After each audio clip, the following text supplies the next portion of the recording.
बिस्मिल्लाहिर्रहमानिर्रहीम सल्लल्लाहु अलैहि वसल्लम। अस्सलाम वालेकुम क्लास 10। उम्मीद है आप सब खैरियत से होंगे। आज हम करेंगे यूनिट 3 की एक्सरसाइज 3.3 के क्वेश्चन नंबर 4 को। इससे कबल हम प्रीवियस वीडियोस में एक्सरसाइज 3.3 के क्वेश्चन नंबर 1, 2 एंड 3 क्वेश्चंस को डिटेल से डिस्कस कर चुके हैं। इनका लिंक मैंने डिस्क्रिप्शन में दे दिया है, आप इनसे रिलेटेड भी लेक्चर ले सकते हैं। एक्सरसाइज 3.3 के क्वेश्चन नंबर 4 की जानिब चलते हैं। क्वेश्चन नंबर 4 है find the values of the letter involve in the following continued proportion. यहाँ पे 3 वैल्यूज़ दी गई हैं और इनको कॉन्टीन्यूड प्रोपोर्शन के ज़रिए हमें हल करना है। तो हम यहाँ पे लिखेंगे बाय कॉन्टीन्यूड प्रोपोर्शन,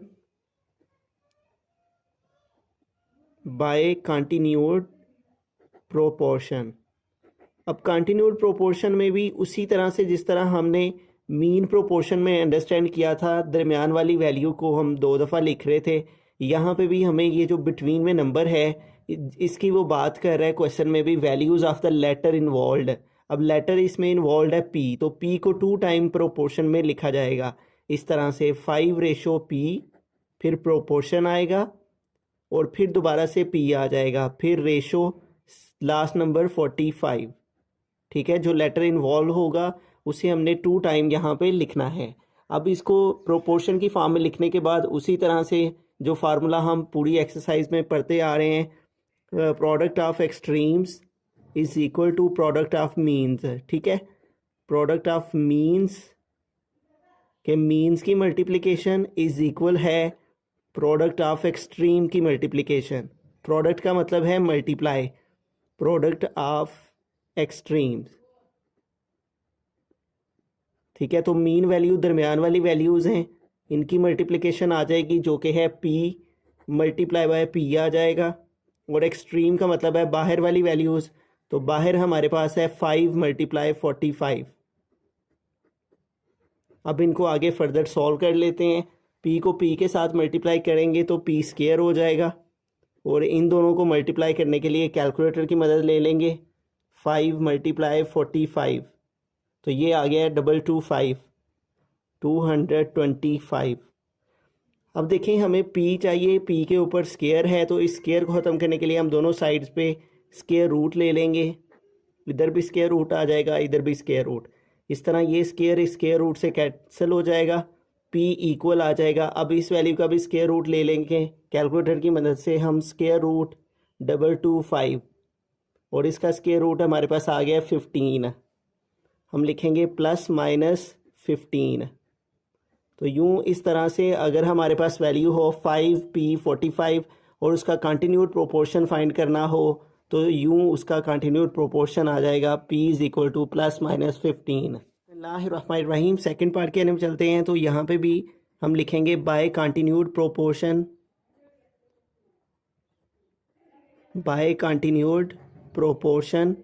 तो कंटिन्यूड प्रोपोर्शन में जैसा कि फ़र्स्ट पार्ट में हमने किया है उसी तरह से हम बिटवीन वाली वैल्यू को 2 टाइम लिखेंगे इस तरह 8:x, फिर प्रोपोर्शन, फिर दोबारा से x आ जाएगा, फिर रेशो 18। तो जब इस तरह प्रोपोर्शन में हम लिख लेते हैं फिर हम फार्मूला अप्लाई करते हैं, product of means is equal to product of extremes. तो इस तरह से हमने फार्मूला अप्लाई कर लिया। अब वैल्यूज़ पुट कर लेते हैं। प्रोडक्ट ऑफ मीन्स वैल्यूज़ हमारे पास हैं ये दोनों, x मल्टीप्लाई x आ जाएगा is equal to product of extremes. तो एक्सट्रीम वैल्यूज़ हमारे पास हैं 8 मल्टीप्लाई 18 आ जाएगा, 8 मल्टीप्लाई 18। अब इसको आगे फर्दर सॉल्व कर लेते हैं। तो x को x से मल्टीप्लाई करेंगे तो x स्क्वायर हो जाएगा, और 8 को 18 से मल्टीप्लाई करें तो 8 मल्टीप्लाई 18, तो ये हमारे पास आ गया 144।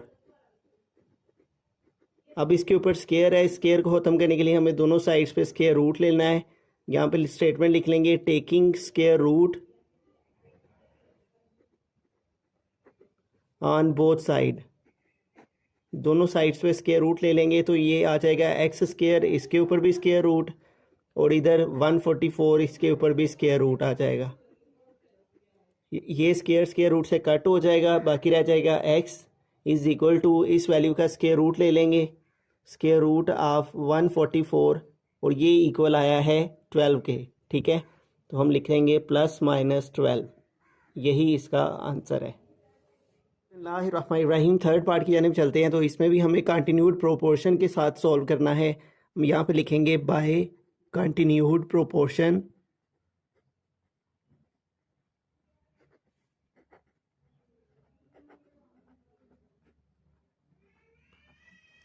तो कंटिन्यूड प्रोपोर्शन में क्या करेंगे, हम फर्स्ट वैल्यू को लिखेंगे रेशो, दरमियान वाली वैल्यू जिसमें लेटर इन्वॉल्व है p, हमें p की वैल्यू को फाइंड करना है बेसिकली इसमें 3p-6, फिर दोबारा से दरमियान वाली वैल्यू प्रोपोर्शन के बाद भी 3p-6 लिखेंगे, और लास्ट में हमारे पास आ जाएगा रेशो 27। अब उसी तरह से जब प्रोपोर्शन के साथ वैल्यूज़ आ जाती हैं तो हमें एक फार्मूला यूज़ करना होता है जो कि है product of means is equal to product of extremes.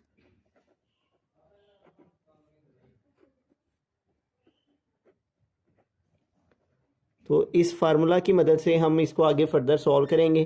Product का मतलब है मल्टीप्लिकेशन ऑफ मीन्स, मीन्स का मतलब है दरमियान वाली वैल्यू। तो दरमियान वाली वैल्यू हमारे पास ये दोनों हैं 3p-6, 3p-6 है, तो यहाँ पे आ जाएगा 3p-6 मल्टीप्लाई 3p-6 है। ये ब्रैकेट्स का मतलब है मल्टीप्लिकेशन। ठीक है, is equal to product of extreme, extreme का मतलब है बाहर वाली वैल्यूज़। तो बाहर हमारे पास जो वैल्यूज़ हैं वो है 12 मल्टीप्लाई 27। अब इसको आगे फर्दर सॉल्व करते हैं। तो यहाँ पे देखें हमारे पास जो मीन्स वैल्यू ये दोनों सेम हैं, तो 1 पावर इसकी 1 पावर इसकी जब मल्टीप्लिकेशन होगी तो एक पावर इसकी एक पावर इसकी दोनों ऐड होके 2 हो जाएगी। इज़ इक्वल टू, इन दोनों को मल्टीप्लाई कर लेते हैं, 12 मल्टीप्लाई 27, तो ये हमारे पास आ गया है 324। अब देखें यहाँ पे ये स्क्वायर है, तो इस स्क्वायर को ख़त्म करने के लिए हम दोनों साइडों पे स्क्वायर रूट ले लेंगे, टेकिंग स्क्वायर रूट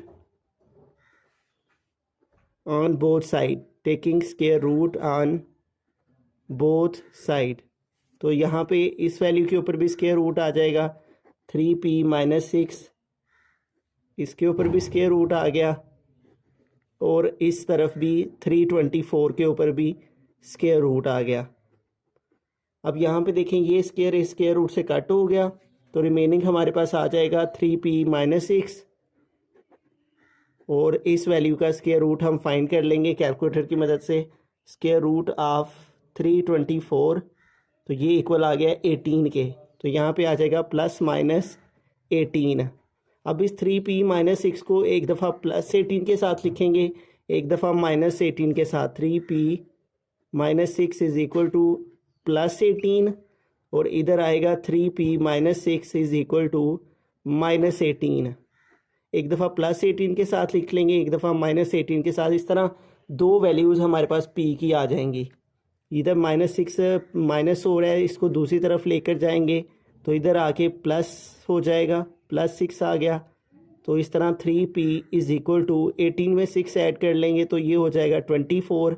ये p इधर p के साथ 3 मल्टीप्लाई कर रहे हैं, तो इधर आके ये डिवाइड हो जाएगा इस तरह से। ठीक है, 3 1 ज़ार 3, 3 8 ज़ार 24, तो p की एक वैल्यू हमारे पास आ गई है 8। ठीक है, अब इधर से दूसरी वैल्यू फाइंड करेंगे, उसी तरह -6 इधर माइनस हो रहा है, जब इधर जाएगा तो इधर जाके +6 हो जाएगा, और यूं हमारे पास आ जाएगा 3p इज़ इक्वल टू, अब -18 और +6 का आंसर हमारे पास आ जाएगा -12। ऑपोजिट साइंस हैं, माइनस करेंगे आंसर के साथ, जो साइन है वो बड़ी वैल्यू का लगाएंगे, बड़ी वैल्यू 18 है। इधर 3 मल्टीप्लाई कर रहे हैं, इधर जाके 3 डिवाइड हो जाएगा। अब इसकी कटिंग कर लेंगे, तो 3 1 ज़ार 3, 3 4 ज़ार 12, तो p की दूसरी वैल्यू आ गई है -4। तो इस तरह हमारे पास इस वैल्यू का जो कंटिन्यूड प्रोपोर्शन है उसमें p की दो वैल्यूज़ आ गई हैं, एक p की वैल्यू आ गई है 8 और दूसरी p की वैल्यू आ गई है -4। बिस्मिल्लाहिर्रहमानिर्रहीम। फोर्थ पार्ट की हम चलते हैं। तो यहाँ पे जो लेटर इन्वॉल्व है कंटिन्यूड प्रोपोर्शन फाइंड करने के लिए वो है एम। तो हम यहाँ पे लिखेंगे by continued proportion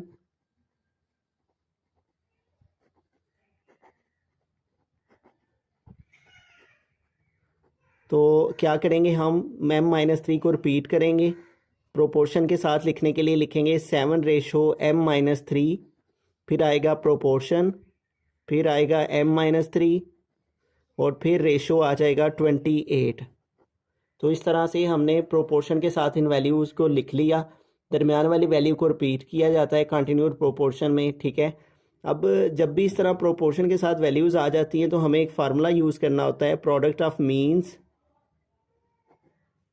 of means is equal to product of extremes.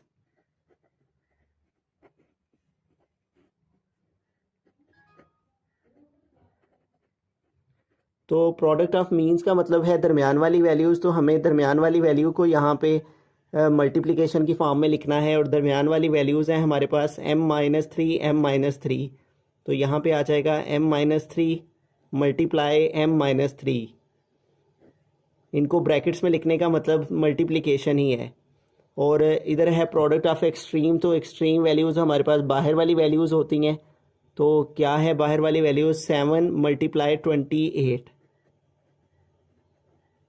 अब इसको आगे फर्दर सॉल्व कर लेते हैं। यहाँ पे देखें हमारे पास m-3 2 टाइम है, तो इनकी बेस सेम है, मल्टीप्लिकेशन हो रही है तो पावर ऐड हो जाएंगी। तो m-3 के ऊपर आ जाएगा 1 पावर इसकी 1 पावर इसकी ऐड होके 2। और इधर 7 को 28 से मल्टीप्लाई कर लेते हैं, 7 मल्टीप्लाई 28 तो ये हमारे पास आ गया 196। अब इसको आगे फर्दर सॉल्व करने के लिए देखें, इसके इस वैल्यू के ऊपर स्केयर है तो इस स्केयर को ख़त्म करने के लिए हमने स्केयर रूट ले लेना है। तो यहाँ पे लिखेंगे taking square root on both side. दोनों साइड्स पे स्केयर रूट ले लेंगे तो इधर आ जाएगा m-3, इसके ऊपर ये स्केयर है तो इस सारे के ऊपर आ जाएगा स्केयर रूट और इधर भी आ जाएगा स्केयर रूट ऑफ 196। इसका ये स्केयर रूट से कट हो जाएगा, बाकी आ जाएगा m-3 इज़ इक्वल टू, इस वैल्यू का स्केयर रूट फाइंड कर लेते हैं कैलकुलेटर की मदद से, स्केयर रूट ऑफ 196 तो ये हमारे पास इक्वल आ गया 14 के। तो यूँ ये आ जाएगा +-14।